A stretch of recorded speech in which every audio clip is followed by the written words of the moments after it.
In today's video, I'll be showing you how to turn data roaming on or off on your Android phone. So first, what you want to do is open settings, and you can utilize this search feature to look for data roaming. So if you don't know where your data roaming settings are, just use the search bar and look for it.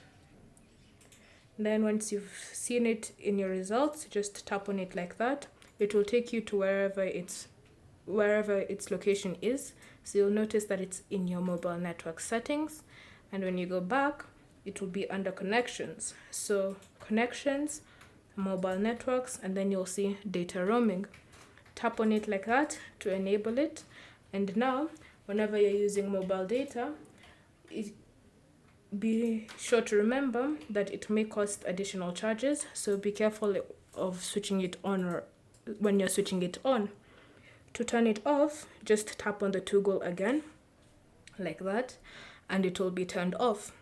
Thank you for watching. If you have any questions or comments, leave them down below and we'll get back to you.